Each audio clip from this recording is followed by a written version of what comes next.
Ahoy, ahoy. Are we live? What? Ahoy, hoy? Ahoy, That's what you ahoy. got? That's from The Oh, Simpsons. It's I apologize. I C. apologize. Montgomery Burns. Yes. Ahoy, ahoy. Oh, He answers the okay. phone and says that. It's one of those stupid things that's always stuck in my head. Oh, okay, got it. Ahoy, ahoy. I don't I know. I I Anyways, yeah, I like it's The Simpsons, but I'm not a Simpsons guy like you and Billy, not even remotely. so Billy and I, we grew up where the prime of The Simpsons was right in our wheelhouse. Sure. Right. So like I was still fairly young when seasons like 1 and 2 were out, and it was one of those things that it was on after Married with Children, so I wasn't watching it a Oh, ton, and then I think by, like, season 3 came out, that's when The Simpsons really starts to hit its stride, and then you just got, 5, 6, 7, 8, just absolute, like, that was it. That was can't miss TV. My old man loved The Simpsons. It was great, and then getting all those things on DVDs at the time was huge. Now it's all streaming, right? But right, of the course. Simpsons, I think the bad seasons outnumber the good seasons at this point, probably 3 to Ooh, 1. ooh, It's like they just keep going, which is wild. But they do. prime Simpsons there, mid to late 90s, can't be beat. Can't be beat. Happy 2026, Nicholas. And without further ado, I'm going to jump right into it. I'm going to do it. I swear, Oh, both feet. We're going to do it. okay. You ready? I'm ready. You sure? Can you handle it? Probably not, Can but go ahead. 2026 handle it? Go ahead. It's already started off with a fucking bang, for fuck's sakes. Ladies and gentlemen, boys and girls, listeners of all ages, TLDR Studios proudly presents to you the greatest podcasting team in the world. He is a comic book writer, Nick Friar. I am Tenacious Doc, and together we are the TLDR Comic Book Club. Baby! Happy New Year, Nicholas. Happy New Year, my friend. And I'll tell you what, we're off to a freaking insane start on the show. On the Yeah. show specifically. It's the new year is off to a wild start as well. But we're doing our first what's new of 2026, fresh off of not one, but two Friarside chats that have dropped since we last convened, which was for the floppies. Of course, we talked to Alex Packnadell about his Cyclops series that's coming up over at Marvel. The FOC for that is on January 11th. Same FOC for Brett Bean's Dork, which is an Image comic series that we talked to him about. That just dropped the day that we're recording this episode. So if you haven't listened to that interview already, go check that one out. Both of them have the same final order cutoff, which means if you want to guarantee that you're going to get a copy of those books, the first issue, you have to make sure you call your local comic shop and let them know you want it added to your pull list by that day. So January 11th, don't mess around. Make sure you go and add those to your pull list. We got a chance to read Dork issue 1. We had a great time. That is so much fun. If you like, Dork.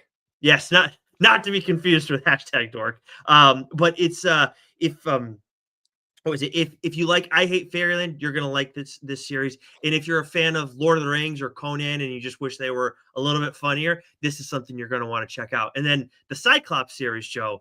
We heard from Alex Packendell that Cyclops may be doing some cool shit that we saw in the cover for issue 2. And then we get the Avengers Doomsday teaser for the X-Men, and it's Professor Xavier, Magneto, and the very end is Cyclops doing the shit that Alex Packnadell said was going to fucking happen. I cannot believe that it happened that quickly. Yeah, I hope they cut him a check. Yeah, I for hope they real. cut him a nice fat check. Yep. That's awesome. I'm trying not to watch too much or read too much about that because I am genuinely excited about that. It's been a while since I've been this excited for a Marvel movie. It was probably the last time I was excited was Thor: Love and Thunder, and Jesus Christ, that was probably the last time I was excited for one because that really fucking left a sour taste in my mouth. But that's neither here nor there. Nicholas is a comic book podcast, not a movie podcast. This is true. But that chat with Alex was awesome. Our chat with Brett was awesome as well. It'd been way too long since we talked to Alex, and I always love having new blood, if you will, on the program. 100%. So that was a ton of Brett's I mean they're all great guys. Brett got us, like there was uh, a great rapport there, with our humor and everything. So that was a lot of fun to record. Yeah, absolutely. And I'm very excited to check out both those series in more detail. The Cyclops one we haven't gotten a chance to look at. Marvel, that kind of thing happens a little bit more close to the vest. But after listening to Alex, for those who haven't seen like the clip that we put out, or listen to the full interview, like the way he talked about Cyclops, legitimately as we were having the conversation with him, I was like, I have not been respecting this guy enough over the years. Like there no, this guy's got a lot like going like against him and he's powering through that. And now it's just like I cannot wait. Like knowing how he views that character, like I can't wait to see what this series brings to the table. It's gonna be awesome. Well, I'll tell you what. I know you're behind on the ongoing X-Men series, Right. but it was quite the issue for Cyclops as well. Ooh, It was first issue out since September, so it's been a few months. September. Jeez. Um, yeah, but Oh well, that's while because of the whole Age of Revelation stuff that was pretty yeah, awesome. Your yeah, favorite. I fucking I can't tell you how many boxes there were like, oh, well, this took place in Age of Revelations. Fuck off. Fuck off. Your But favorite. it was a very unique Cyclops issue, but we will get to that in just a moment. Yes, and for those wondering, like, hey, I watched you guys on YouTube or you watched us on Instagram Live. What the fuck are you talking about? Well, we're talking about our Friarside Chat series, which are conversations with creators across the industry. If you watch us on YouTube or you watch us on Instagram and you follow us there, like, subscribe, all that stuff, greatly appreciated. Absolutely do that, and I recommend it too because you get to see Joe and I's glowing faces, and sometimes certain antics come up throughout the course of the show too. But when it comes to the Friarside Chats, we only put out from a video standpoint, we put out clips. To get those whole things, you have to subscribe to one of our audio channels, which are free. Apple Music, you can go, or Apple Podcasts, whatever, Spotify, all those places, Amazon, Audible. You can find us there for free. Subscribe, leave a 5-star rating review while you're there. Otherwise, you're going to learn the real meaning of Backcracker. But yes, that's the only place you're going to find those conversations. So with that, though, we got what's new. We got a lot of books to get to this week, Joe. We have what's up? Did you get your copy of Growl, Gore, and Shanks yet? I did. Yes. Yeah. Yes, I did. Yeah. Ah, Mhm. what cover did you get? I got the main cover. I'm basic. Oh, you are I saw basic. I got the Virgin Adam Cahoon variant there. I saw that. Yeah. I Yeah. saw that. Yeah. Nice Oh yeah. pickup. Very Yeah, nice. yeah, yeah. I put the, hey, come on, little doc here. We're gonna spend a little cash. We're gonna help we're gonna help our friends out. We're gonna help our friends out. I'm gonna give me that nice, sexy Adam Cahoon cover. Until he's in front of you, and then you're like, "Why didn't you give me one for free?" Huh? Well, yeah, well, I'm just saying. You know, I spend now, expect free later. Yeah. You're right. That's my mistake. I should know Yeah, better than yeah. that. But I think our sync copies are going to be in the mail very soon as well. So anybody Nice. that backed the latest sync Kickstarter, and I don't know when you hopped on that particular campaign, but if you hopped on early enough, I think you get a goodie bag. I did not hop on early enough. Yeah, you I son of I a never bitch. do. I never do with any Day any. one, day one ish. I'm there. As soon as I get that notification, bang, Oh, bang on it, wow. on it. There I'm getting that there you goodie go. bag, baby. All Anyways, right. Nice. Very nice. Well, good for you. Well done, sir. I'll rub it in your face when it comes in. Don't you worry about it. Okay. Nice. I Don't you worry about appreciate that. I wouldn't it. Yeah, expect it any less. you got it. We got some new books to get to this week. Kick us off with Marvel, please. Okay, this is wow. This is uh, what's new. We're not doing a solicit this month, which is a bit of Oh, a bummer. thank you for mentioning that. But yeah, first podcast of the new year here, 2026. It's going to take me a little while to get used to that. The good thing I realized though, if I fuck up and I write 25, like I'm writing it out, like an old, a 5 turns into a 6 real easily. Yes, that's a great point. Yeah, Dude, so you fuck up like on a check. Oh, real quick, check. Who's like, what the fuck are checks? I'm an old. Sometimes I have to write a check for shit, but it's an easy fix regardless. Yeah, I don't. We need to write checks. I feel like as humans, we need to do that here and there, whatever. But you know, what's so weird. Like you talk about being old. I had when we are doing our review copies, like in December, the end of the year, like you should have 2025 down. I didn't really have issues last year with the 2024, 2025 flip until December, and I'm putting our folders together, review copies, and I'm like, I did a 2024. What the fuck was that, dude? Like I caught myself, but I'm like, how did that happen? It's so strange. I don't know. Yeah, yeah. So just a little PSA. A Yeah. 5 turns into a 6 real quick, real nice, real Yep. easy, real clean. Good Anyways, point. from Marvel for new comic book day, January 7th, 2026 from Marvel, we have Ultimate Wolverine issue 13. You see this? You read this? You hear Oh, about this? dude, the action in this was friggin' top tier. Wow. Yeah, Wow, that was yeah. fun. That was a fun one. Mhm. Ultimate X-Men, the Michael Jordan issue 23. Another Jordan issue, regular X-Men. As I said earlier, this was a wild, wild Cyclops issue. If you've been staying up to date with X-Men, then you'll be like, holy smokes. Or Um, Keyclops in some circles. oh, that's fucking right, Keyclops. Listen to the Alex Backdale chat. You'll realize why we call him Keyclops. Yep. The Amazing Spider-Man issue 19, Wolverine 14, Spider-Man Noir issue 4, Nova Centurion issue 3, All New Spider-Gwen issue 6, Venom issue 253, Marvel Black, White, Blood, and Guts issue 4. The only thing missing from that is more Gary Maloney. Yep, I'm more partial issue Um, 3, personally. Han Solo, Hunt for the Falcon, issue 5, and Marvel Rivals, The Cities of Heaven, issue 1. Yeah, and quick note too, you mentioned before how we're not doing the solicit, like, we we're gonna get a surprise this month and be like, "What the fuck is this?"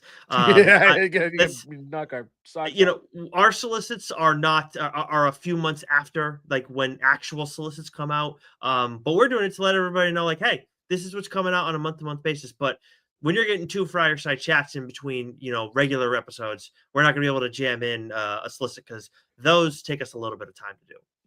They do, they do. Yeah. It's Alright, it's okay. from DC, we got 2 books that we're gonna break down this week. A lot of stuff from DC after a week off, which you texted me, and you're like, "I wish DC put out books on New Year's Eve." Yes, yes, yeah. Because I'm thinking, oh, it's a light week this week. Okay, I don't have to stress about it. Oh, fuck off, TC. Get out of here. Dude, they went nuts. So we got Batman issue 5, Absolute Green Lantern issue 10, DCKO Night Fight issue 3, Batgirl issue 15, Poison Ivy issue 40, Batman Green Arrow The Question Arcadia issue 2. Those are all books that Joe and or I are reading. And there are 2 more books that we're going to discuss that we didn't even mention. That is an insane week for us at DC. That's as busy of a week as we're going to have at DC. Maybe all of 2026, quite honestly. Yeah. Justice Society of America, issue 15. Adventures of Super. Oh, your Oh, Adventures of there's Superman, another one. Yep. Book of L, issue 5. Yep, missed that one. Cheetah and Cheshire rob the Justice League, issue 6. DC Connect, issue 68. Teen Titans Go, issue 11. And Harley Quinn in Paradise, issue 46. But even with all of that, Joe, those are not the 2 books that we want to discuss. Why don't you tell the people about this little ditty called Absolute Superman issue 15? Because this is an important one to discuss. Yeah, yeah. So this is of course, written by Jason Aaron with art by Juan Ferreira. And man, oh man. So I mean, what we've gotten from Absolute Superman so far has been wonderfully and beautifully unique, right? It's sort of done what all the other Absolute series have done, where it's sort of taken the origin story and sort of, I think this one more so than others kind of Jesus Christ, flipped it on its head a little bit, right? Mhm. And you had like, especially the shit with Brainiac. But the weird thing, and I say this in a good way, is that it it was unique in that I'm reading a Superman story, but it didn't feel like a Superman story, right? Where we're getting this sort of just this fresh take on this character, and it really, to me, like the first 14 issues, to me, really felt like Absolute Superman year one, right? Mhm. Where he's Yeah. really just figuring it out, and then this issue was the first time where I go, "This is a fucking Superman issue." Right, and Mhm. and maybe that's because, he's wearing the uniform, right? And he's in the red, white, or the yellow, the red, yellow, and blue, right? And, he's doing Superman things, right? He's not just trying to figure out who and what he is and just trying to survive, right? This was like doing Superman things, right? And there is a really wonderful thing that happened in this issue because you get that, right? But then you also get, sort of like, because with the way that, Absolute Superman, 14 ended with Ra's al Ghul, that sort of continues here. But it's very poetic. And you just really get this dichotomy of two characters that couldn't be any more opposite of each other, just the true epitome of hope and hate. And the way, you know, Kal-El, Superman, right, sort of embraces that, and he's being just as stubborn as Ra's al Ghul. And it's like, when you read it, you'll understand what I'm talking about. So that was just really beautifully done by Jason Aaron. But this was the first issue. Like I said, this felt like a Superman book. And that's not to say that the previous 14 issues didn't, but it was, in this absolute universe, things are different, right? You're getting something fresh. And I love that. And I appreciate that. And I love this for different reasons. So I cannot, recommend things enough. It was just recommend this book enough. This was an excellent issue and what has been an excellent series. Two notes on this. One, this is the start of a new story. Like this, Yes. like, so for those who weren't in on the first 14 issues, you should go back and read the first 14 issues. But if you're like, oh, okay, I want to check this out, like this You is could a jump on you can 100%. jump on here and it would be safe. But you're gonna read it and you're gonna be like, I gotta go check out the rest of it. Hmm. And then the first 14 issues, I mean, like that is a rich start, like a rich opening, like two arcs to this series. So you're getting a lot there. So Absolute Batman, I mean, sorry, Absolute Superman. If you haven't been checking that one out, now's a good time to go and like revisit that if you're considering it. The book that I want to talk about, is I tip my hand a little bit here, is an Absolute Batman book, but it's not an Absolute Batman mainline. Absolute Batman Arc M Special. This is, of course, by Scott Snyder and Frank Thierry, with art by Joshua Hickson. And one thing that you and I have praised Scott Snyder for before, and this was more so with DC Death Metal. He does a great job of making use of like one shots or little like short side stories with any type of story that he's trying to tell, at DC. And I think this is another great example, and it's brilliant. Not just this issue, but the Absolute Evil one. And I don't remember. I think Joshua Williamson was the one that was writing it, but I know like Scott has his hands all over all of the Absolute universe, and that was great for the larger Absolute universe. This was great for Absolute Batman. And this could very well have been a mainline issue. As much as it was not a mainline issue, this is must read stuff for Absolute Batman fans. We get origins, we get first appearances, and we get a twist, Joe, that I was like, what the fuck, man? Mm. This is so good and it makes so much sense and everything about it. It's just, I love it when we get a new layer to a world, to a character, and then not just like that new layer, like, oh, okay, that's an interesting thing, it's a new layer, but the way that we get there, like when it's honestly when it's well written, like that is very rewarding, and we get that here with Absolute Batman Arkham Special. Blown away by this issue. This issue did three things, I think, extraordinarily effectively, or effective. I should, however I want to say. One was Hickson's art. Yeah. It was haunting, right? And it was disturbing, and it was gothic, and it brought you back in time, right? And really, I think was like very visually stunning and haunting. The other two things, one was the use of narration, right? And I thought, and I know you oftentimes have issues with narration, but I thought the narration in this issue was executed perfectly, because that Perfect. added to the suspense, that added to the horror vibes to it. It added to the dread. You needed this story to be told through those eyes, right? And it didn't really need a lot of dialogue, right? And so I just thought that was executed brilliantly. And then that Shawshank type twist, Ugh. right?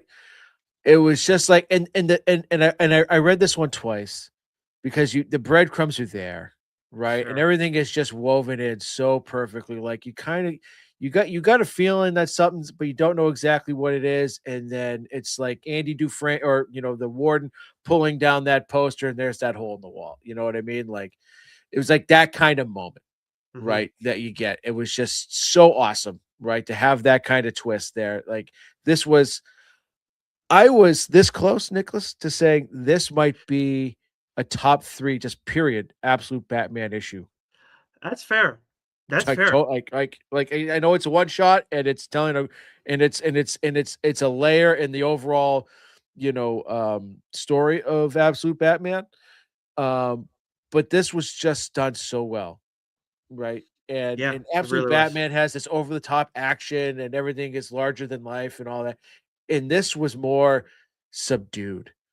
And I think that really made it that much more haunting, if that Yes. makes sense. It makes perfect sense, and I am kind of stunned. Like it totally works as a one shot on its own, but I am kind of stunned that it didn't become like a full fledged like mainline issue. I would think from like people who are trade waiters, I would think that this would get put into a trade at some point. But 100%. at the same time, if you're like worried at all, this is one where it's like, if you're a trade waiter, you probably want to make sure I wouldn't mess around Yeah. with this one. And because if you love Absolute Batman, you are going to love the Arkham special. It was really, I remember when Scott told us about it a while back, and I was like, okay, cool. Like you're doing an Arkham special. Awesome. Like I'm sure that's going to be interesting. Like, but I wasn't like, I did not expect to like this as much as I did. Exactly. Exactly. It was terrific. It was That was absolutely terrific. That was the crazy part about it. All right, moving over to Boom. We have Fence Breakthrough Quarter Clash issue 1, and then MMPR, the Mighty Morphin Power Rangers Zord Quest issue 1. Real quick note on this: this is actually a one shot. I did not realize that when we first had read about this previously. I thought this was going to be like a larger arc and everything. So definitely a little bit quicker. And it was solid. It wasn't. I wanted something a little bit larger, digging into things. It was good. Like the characters were, respected well and everything like that. Some solid art, but I was hoping for this to be a 6 issue, 4 to 6 issue story, and that I was kind of thrown when that wasn't the case. But it's longer, like double sized issue, so at least you'll get that. All right. Dark Horse. Dark Mhm. Horse. They had a week. Dark Yes, Horse they had a did. week. Nice start to 2026. Uh yeah, they're coming out hot. FML, Mm, issue 7. Nemesis Forever, issue 5. mhm. A Boy and the BRPD, the Ghost Ships of Labrador, issue 2. Hell Uh yeah. this next title, Nicholas. So I had texted you earlier in the day, and you said I put you in such your mind in such a pretzel with my abbreviations. Yeah. This title here put my brain in a mind pretzel, because I wanted to type Swartha, and I go, and I typed it out maybe 5 or 6 different times. This was last night. Yeah. And I go, it's not a fucking Swartha book, you dumbass. Star Wars, Hyperspace Stories, Tides of Terror, issue 4. Kind of it is Swartha adjacent, but there's no A in there. It was Yes. really like I couldn't comprehend it. But Star Yeah. Wars, Hyperspace Stories, Tides of Terror, issue 4. We have Orphan and the Five Beasts, Bath of Blood, issue 4. I haven't. I'm going to read this all at once, because I read the original Orphan and the Five Beasts. Love it. Um, I've started to make folders of like catch up, to read Mm, these, and this is one of those. I'm just going to bang nice. out all at once. We have Carmen, Red Claw, Belly of the Beast, issue 1. Okay, let's see. Whoa, this is a large acronym followed by quite a few Yeah. words. Uh, Something from the world of minor threats. The last devil left alive, issue 3. Uh, I got there, Nicholas. I got there. Trying to make a Uh, hieroglyphics over here and shit yeah, yeah, on yeah, your yeah, own yeah. fucking notes. Right. I was hoping you would read it. You read Boom on me. Synthetics, Volume 1, issue 3. Avatar, The Gap Year, Tipping Point, issue 3. And then Nicholas, we're gonna bookmark this. Yes. And suffice it to say, it's an early leader in the clubhouse for a number of 2026 floppies. And that is Devil on My Shoulder, issue 2, written by Kyle Starks with art by Peter Kowalski. Now this could be up for definitely best limited series of 2026. Um I don't know if I'd necessarily give it best new series because it is only a limited series. Mhm. But this could win best horror. This could already win a number of awards. I read half of this yesterday, not to timestamp things before we hopped on with one Mr. Brett Bean and told you got to read it, and then finished it today. I was like, holy shit! Let me know when you've read it. Have you read? Before I discuss it, have you read Devil on My Shoulder? I was debating back and forth of being like coming on here and be like, I haven't read it yet, just to mess with you. That's why I never texted you, but I'm not going to do that too because this was simply too good. Yes, like Right? I read it. I had read it before. I read it on the way on my commute in, and I was just like, I'm not going to tell Joey. I'm going to like fuck with him. And I was like, I won't do it. But yeah, dude, I read this shit. I 100%. mean, the first issue was wild, Mhm. and and for much different reasons. And so now, like, this issue makes John Wick look like Sesame Street, right? Yeah, Like after the first issue, I'm all in, right? I am all in on our main character, and I want her to succeed like no other. And we get introduced to what we think might be a minor character. We don't know what kind of role they're going to play at the end of the first issue, and then we find out, oh, I love this new character. Right? He is more than just a sensei. He is just like he's like, girl, I've seen those eyes before. I get you. This is how yeah. we're gonna get those motherfuckers. Mhm. Yep, didn't expect that. And the rampage that she goes on. I mean, this was just like this issue moved at 1,000 miles an hour. It, it's got everything that I fucking love, right? You ready for it? It was raw, it was gritty, it was intense, it was just it kicked ass. And I love this team, right? Kyle and Peter are becoming a team, that I think should never part. Yep. They should I always every year there needs to be at least one title that they put out because they're that damn good, right? agree. And there's just scenes, especially like right off the rip, like Kyle kind of sets it up, and all of a sudden you get this like what the fuck moment, like, and that's just the start of the issue. So, Devil on My Shoulder. I cannot talk about this book enough. It is already earmarked for a potential. I mean, there's gonna have to be some things that really blow my fucking mind this year. I know it's a little early, first week of the year. Okay, all right.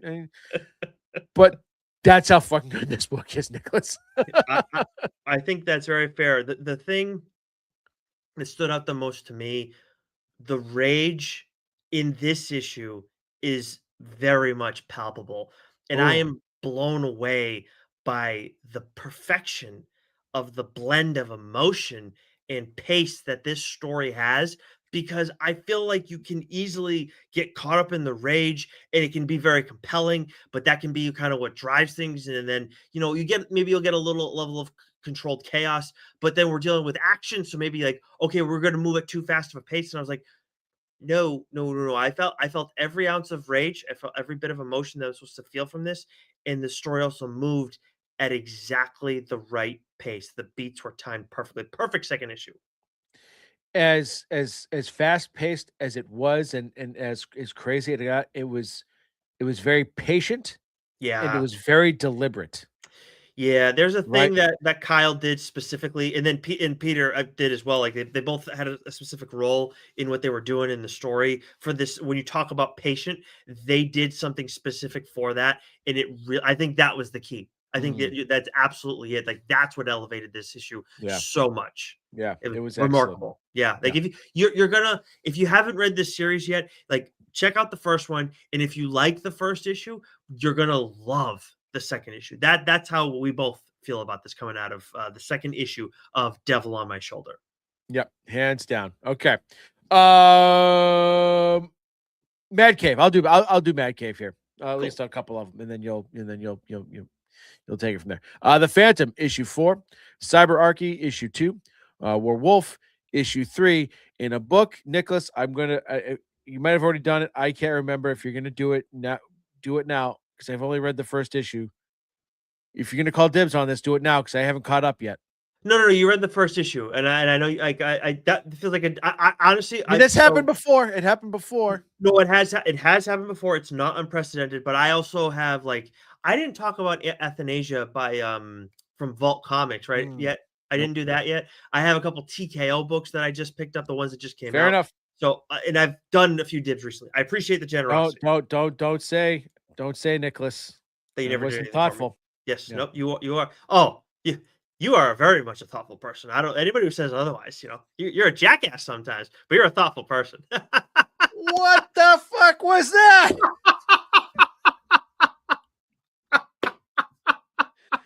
Jesus Christ. Okay. Now here we go. Play the victim card now. Like you never called me a jackass. Never. Never. Oh, go ahead. What are the things you have to say about me? Nothing but nice things. Always. Snake. I think that's your favorite one. It doesn't sound like me. New year, new doc.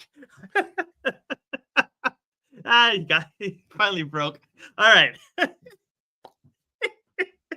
Eat your young. Go for it. The irony. So this is written by Brian Buccellato and art is by Mattia Monaco. And throughout this series, we've met a lot of Edmund Iron's children. He's got quite a few of them, and quite a few of them are no longer with us after the events of just the first issue alone.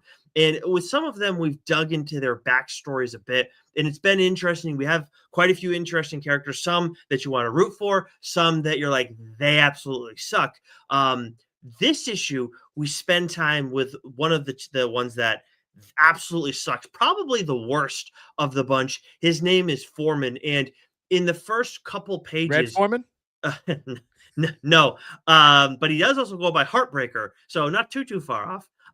But in the first couple pages, you learn about this character, like his past, and awful, just a friggin' monster. And things only get worse with that dude in the present after we look at stuff in the past. But what was interesting was because we spend so much time with Foreman and get to know him, and because he's making as many moves as he is in issue 5 of Eat Your Young, we also get to see another character in a different light and in a way that I never expected. It's a character who's just been, had their own motivations, and I don't want to give too much away as to who it is and what have you, but I just didn't expect that turn that we got. Still questionable going into issue 6, but I will say, like, of nothing else, issue 6 is going to start off with a shit ton of crazy action. And the final page of this issue is like, it was perfectly done, because it's like it hits you in the like impending doom kind of way, but also like the little, like, there's a little bit of like a heartbreak, like, oh fuck, like feel bad in the end of the issue too. So Eat Your Young is one of the best series that nobody's talking about right now. We always do that. Eat Your Young's in a weird spot for us from an award standpoint, where like we're talking about like most underrated books. Eat Your Young is like in that, but it would qualify for that very much. Like, we're talking about it. I mean, you're behind on it, but like I just, that's when I feel like it's slept on a little bit. So definitely one worth checking out. But that is it from Mad Cave. Just one book for us this week, which is not our highest volume, but can't do it every week, right? From Oni, we got Rick and Morty, The End, issue 2. I'm going to take us through these next few, Joe, and you can get us to Dynamite. From IDW, we got Shredder, issue 4. The Twilight Zone, issue 3. Godzilla, issue 6. TMNT, Godzilla, issue 2. TMNT, Battle Nexus, issue 2. Star Trek Voyager, Homecoming, issue 4. Street Sharks, issue 4. From Ignition, we don't get review copies from them, but we are reading their stuff, catching up a little bit here and there. From Ignition, we got Deluge, issue 3. I would say Deluge. Deluge. I don't know. I don't know that word. I've heard it both ways. Deluge. It's it's a deluge of water, like delicatessen, like a dam breaking. It's a deluge, like a flood. I've never heard that. Never Oh, heard that Jesus. word before. Yeah. Wow. Jesus. You take the SATs one time, Nicholas. Come on. Arcadia issue 2. I don't know if I said that already. I apologize. From Titan, we have Conan, Scourge of the Serpent, issue 4. And then that brings us to Dynamite. Before you talk about the single issues in our IG live chat, I got to make sure that I mention that Joe Mulvey wanted to point out that Terminator Volume 1 Oh, Out of yes. Time is out this week. So make sure if you've Yes. been sleeping on Terminator, you check that sucker out. Yes, I'm picking up. I've got all the floppies. I'm picking up the volume 1 for sure because that series ripped. Deluge, a severe flood. This may be the worst deluge in living memory. Verb, inundate with great quantity of something. He has been deluged with offers of work.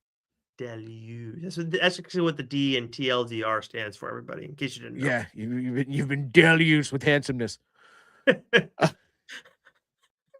From Dynamite Comics, we have Vampirilla issue 9, The Blue Falcon and Dino Mutt issue 5, Shiver of Christmas Town issue 1, a little late for that.